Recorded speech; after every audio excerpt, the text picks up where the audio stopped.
what I'd like to do now is introduce our final cohort on resource conservation, and what a brilliant group they are. They really meet the high bar that's been already set by everybody who's spoken to you so far. So online, I guess probably you may already have started in really some of the jurisdictions you're in.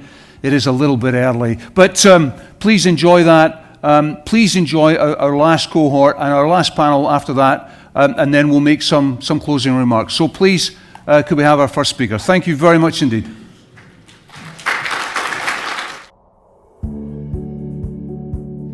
Hello, my name is Carsten Brinkschuld. I'm co-founder and CEO of Dryad Networks.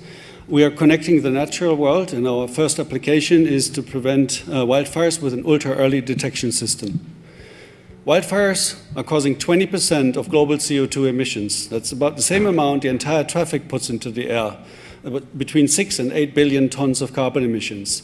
Worst, us as humans are responsible for 80% of wildfires starting them. They're killing about 3 billion animals each year, a massive cut into biodiversity, and causing $140 billion of financial damages, 10 billion to the insurance industry. Obviously, it's a big problem many companies are trying to solve. There are satellites looking down from space, cameras looking over the forests. We're focusing on an ultra-early detection system by placing sensors into the forest to detect fires in the smoldering phase. We've developed Dryad SilverNet, which is a combination of 3 elements. One is a gas sensor, solar-powered, that we place into the forest that can detect hydrogen, carbon dioxide, and carbon monoxide. We built a network infrastructure in the forest for IoT that actually enables our sensors to communicate in very large-scale mesh networking infrastructure. And we've got a cloud-based platform where we do data analytics and, of course, alerting in case of a wildfire. We've received 1.8 million funding seed last year. One of our lead investors is Stihl, the world's largest chainsaw manufacturer, for obvious reasons. We added 1.6 million euro grants from the European Union, and now we're searching for 8 to 10 million euro Series A. 1.8 million is committed already from existing investors. I shall correct it, it's 2.2 million committed. We're investing into scaling, marketing, and building the organization and selling the product. The product is being manufactured right now, and we want to save about 140 million tons of carbon emission, 600 million tons of carbon emission by saving 1.4 million hectares of forest by 2030. Thank you.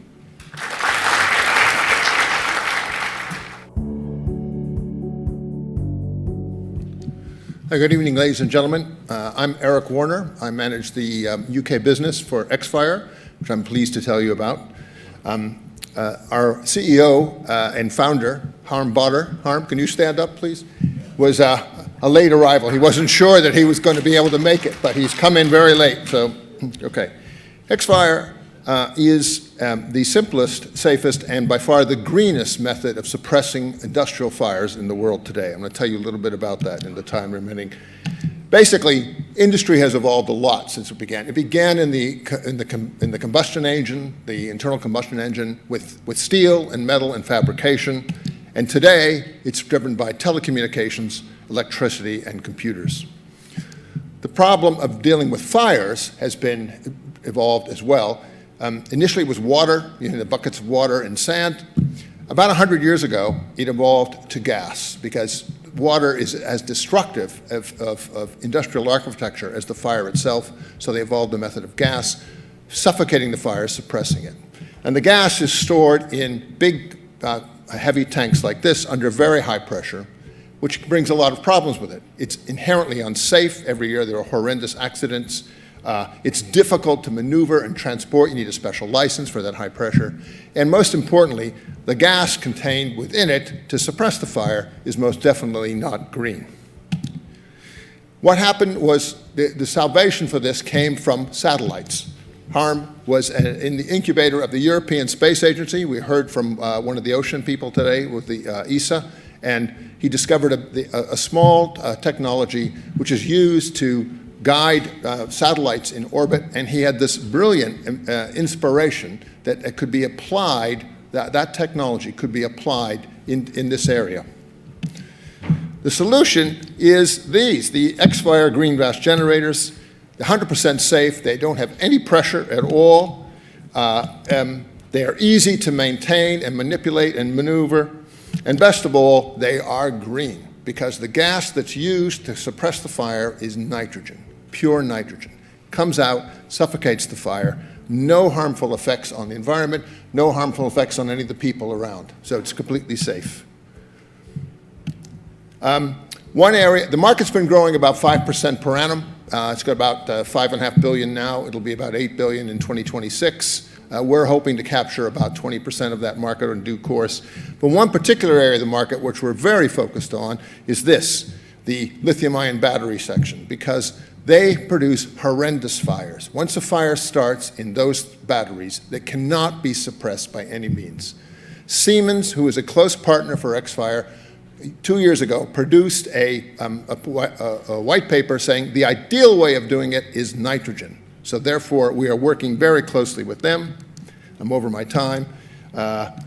Basically, I just wanted to show you that the fact is that if we were successful in placing this, the global footprint we could save is between 7 and 10 million tons of CO2 equivalent per annum.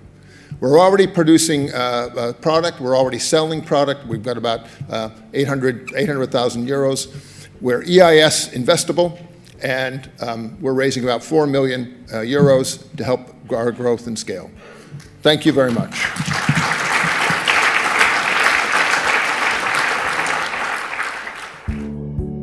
Hi, good afternoon. My name is Peter Miles, and I'm one of the co-founders of eHempHouse, and thanks very much to Greenbackers for inviting us along. So I want to tell you about three things very quickly. I want to tell you about hemp, I want to tell you about Africa, and then I want to explain about the smart box technology. So hemp sucks out more CO2 when it grows than trees, and it grows very quickly, from seed to harvest in about 100 days, unlike 25 years for trees. And hemp can help all of us have a better quality of life. It can house us, it can clothe us, it can feed us. There are a multitude of products that are derived from hemp, and all of them are decarbonized, sustainable, and environmentally friendly, unlike all of the products that they replace. So hemp is an answer to climate change, and it also is integral to the green industrial revolution. I could have done that, couldn't I? Sorry about that. That would have helped. Anyway, I've talked about that. So, Africa. No, stop it. So, Africa, it's the fastest growing consumer market in the world. 1.3 billion people live there today, half of whom are under the age of 20. And 50% of the global total of underutilized land is in sub-Saharan Africa. That's an enormous 200 million hectares, effectively the size of 10 times England and Scotland combined. And currently, agriculture in Africa faces two structural issues: the need to get water to the crops, so irrigation, and access to processing facilities to be able to turn that harvest into useful commercial products. So, how do we kickstart the green industrial revolution in Africa with hemp? Well, I'll do it this time. The key is the smart box technology from eHempHouse. The smart box is a mobile, off-grid hemp processing system that you can place right next to where you're cultivating that hemp crop. And the power that it uses to process the crop can be used for other things like irrigation, thus neatly solving those two systemic problems that are currently facing African agriculture. And the smart box has multiple co-benefits for the local communities as well. And importantly, the verified carbon credits produced by the system are used to fund the smart box, meaning that it can be provided free to the farmers who would otherwise not be able to afford it. So the smart box is a spark to ignite this green industrial revolution in Africa. And we're raising £1.5 million to now scale our operations in Africa to make this a reality. So I hope you've heard enough, despite the slight slide problem, to want to actually hear some more, and we'd love to talk to you in the exhibition afterwards. Thank you.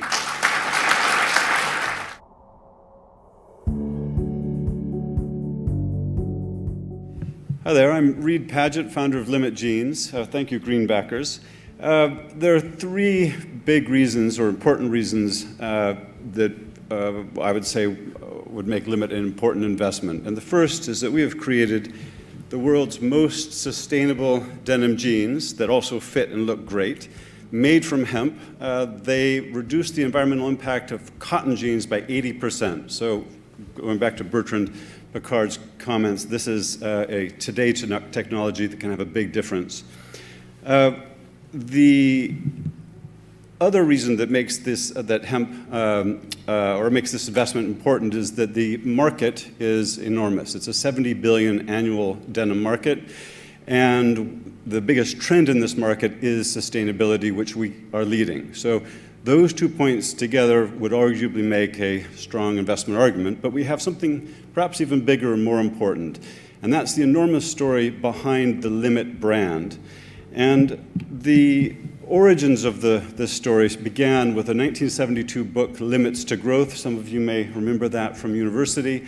Others may have lost it in the memory hole. But this book forecasts that the global population is going which was 3.5 billion at the time, was if it rises as quickly as they forecast, was going to deplete global resources, leading to a population collapse. Since this book was published, the global population has indeed more than doubled, from 3.5 to 8 billion. And meanwhile, the resource consumption has tripled, and we're now facing 9 planetary boundaries that are threatening the environment and with it civilization. Now, looked at just from a commercial point of view, first of all, this is a big issue that needs to get out there. It also is a big commercial opportunity, because once young consumers, who are the main buyers of jeans, come to realize that unsustainable businesses and clothing companies are effectively threatening their lives, this issue is going to become as big or even bigger than climate change, and it's going to attract international social media attention, and as a result, we believe, a lot of sales for Limit jeans. So what makes Limit a smart investment? We've got the greenest jeans just when the market's demanding them. We're the environmental leaders of a 70 billion global denim market. And behind our brand and marketing strategy is the biggest issue facing this generation, global population collapse. We're currently looking for £600,000 to shift our jeans online, and we'd welcome a conversation with any investors who are looking for a really interesting business to get behind. Thank you very much.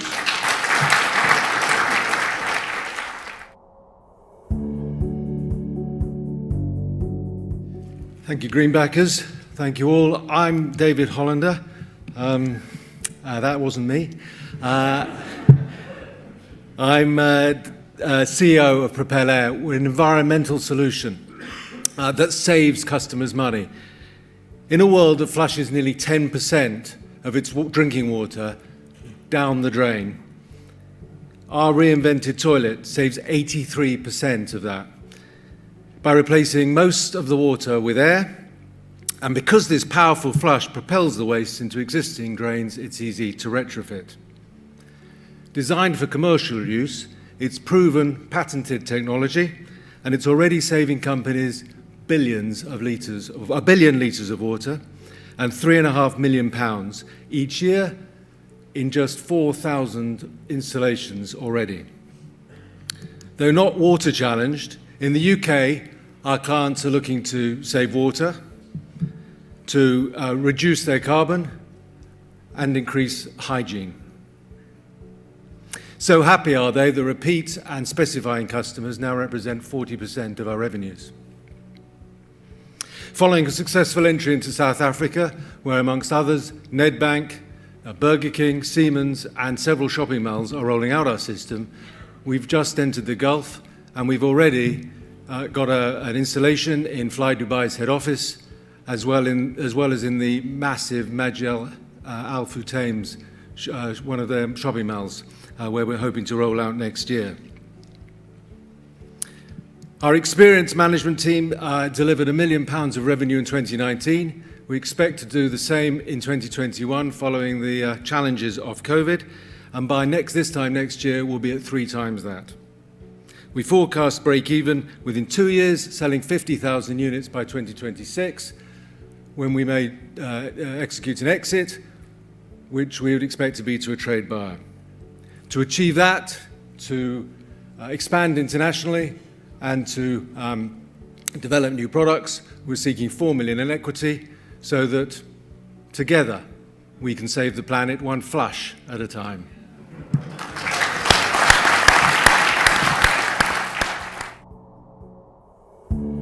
Thank you very much. I am the last speaker, so you do have a chance for a 2-minute power nap if you so choose before the haggis bonbons. But what I want to tell you about today is data. But first, I want to say thank you to the Greenbackers for a wonderful event.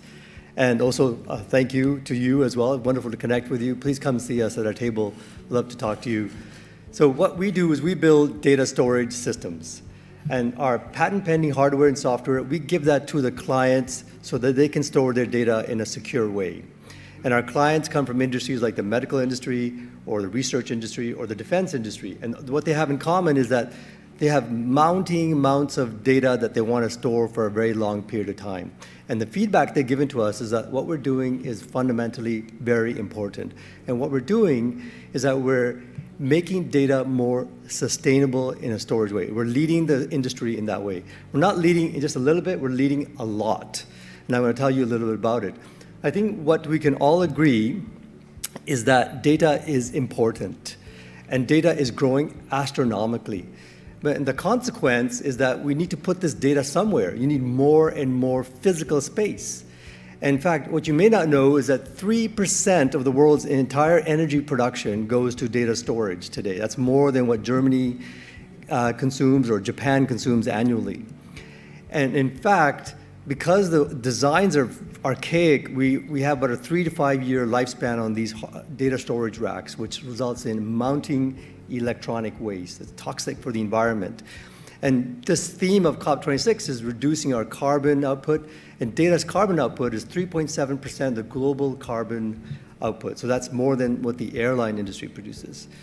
And at Swissvault, what we did was we reimagined the data storage rack. We thought outside what the industry was producing, and we built something that is 14 times more dense, so you can store more data in less space. And we made it 10 times more energy efficient, so you can reduce your costs. And we made the units last for 20 years in operation lifetime, so that decreases the electronic waste. And by total, it will help our customers decrease their costs, but also decrease data's carbon footprint by 10-fold. So this is the amazing thing that brought this technology, is bringing the technology to market. Of course, we want to expand the team because we have a lot of interest and we want to meet that interest. And that's why I'm here today. I'm here to raise $2 million in a convertible note so we can reach our next milestone, which is about $10 million in revenue.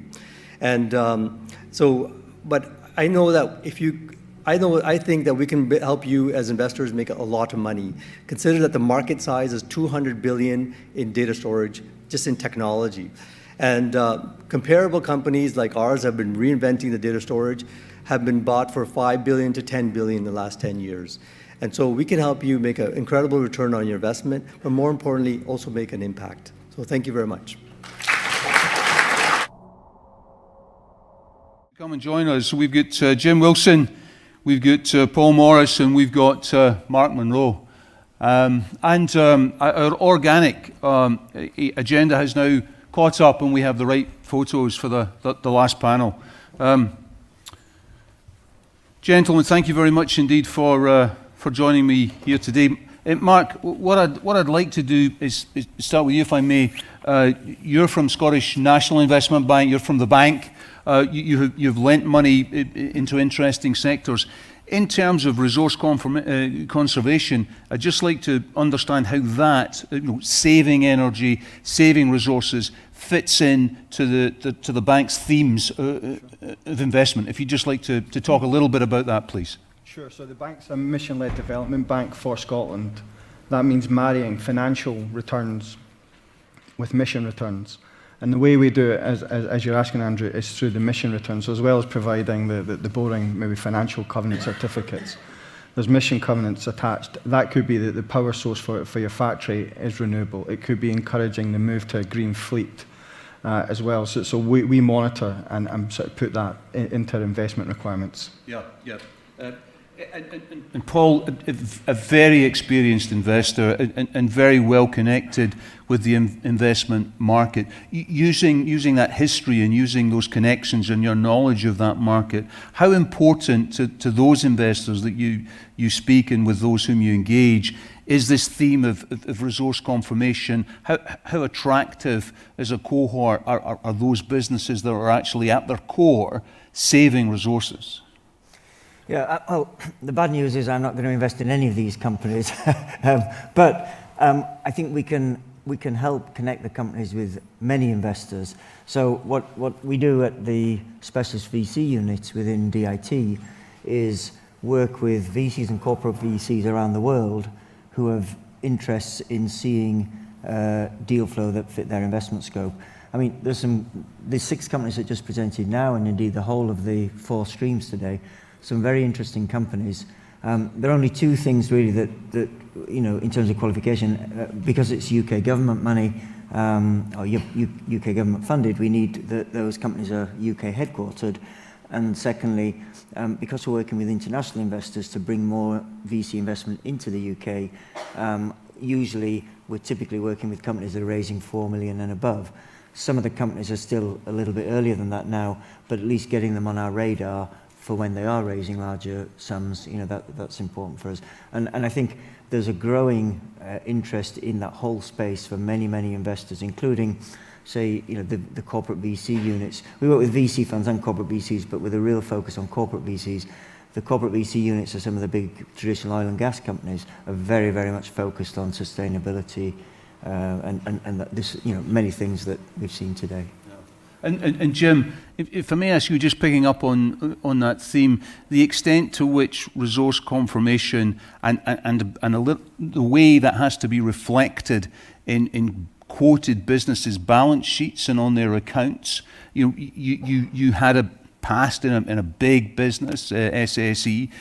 To what extent do you think that is going to be a driver for change, that obligation to report on carbon reduction and potential adoption by those businesses and support for this sort of cohort of companies? I think it's crucial to some of the larger businesses, and it's been quite interesting over this last 10 days or so, you know, to see companies like SSE and other businesses who you would have thought had impeccable green credentials actually getting quite a hard time over, you know, what they're doing for carbon emissions. You know, they're doing a lot, but in some people, they're just not doing enough. So I think it's very important, and I think the last speaker in particular, the way he laid it out, you know, the increase from 3% to 10% of global emissions down to data sort of puts it all in perspective as to, you know, we're doing what we can here to reduce emissions through technology, but our behaviours, if you like, are taking us to a place where there's this gradual increase in, you know, the energy required for data. So that resource conservation and, you know, reducing emissions from resources that exist at the moment, crucial, and especially for large corporations. Yeah, indeed. And Mark, if I may come back to you, I understand that one of the themes, one of the core elements that the bank is looking to support sits around the just transition, and preservation of resource has got to be, I guess, an element of that. And I wonder if you'd just share with us a little bit about the bank's views of the just transition and how you would typically view that when you are looking at potential investments. Sure. I don't want to stray too much into the political world, but I think we need to learn from the deindustrialisation of the previous generations, first and foremost, especially here around Glasgow and other parts of Scotland. And if we're going to talk about this specifically, we're most likely talking about the northeast of Scotland as well, given its importance to oil and gas, both here and globally. Again, I'll go back to the mission comments would be where we're looking to invest. We don't invest directly into oil and gas production. However, we're very cognizant that there's a transition, the just transition to be had, and that will come through the bank using its capital to invest and support companies who can pivot from oil and gas into the new industries. How we'll do that directly would be trying to provide and find partners to provide funding to allow the skills to be migrated you know, again, it comes back to the sort of centre of expertise with that. There's a lot of skills that need to be transitioned. So if we can support through the creation of apprenticeship programs, linking up with things like the Energy Transition Zone in Aberdeen, the Net Zero Technology Centre as well, in terms of playing a signpost and potentially through capital. That's how we're trying to support that. Thanks very much, Mark. And Paul, if I may, you live out with the UK now. Clearly, you're very familiar with the UK market. I just wonder if there's any, in your knowledge, geographic difference in the way resource conservation is looked upon by the investment community, or if you think it's pretty much the same across the board. Is there any geographical distinction as far as you're aware?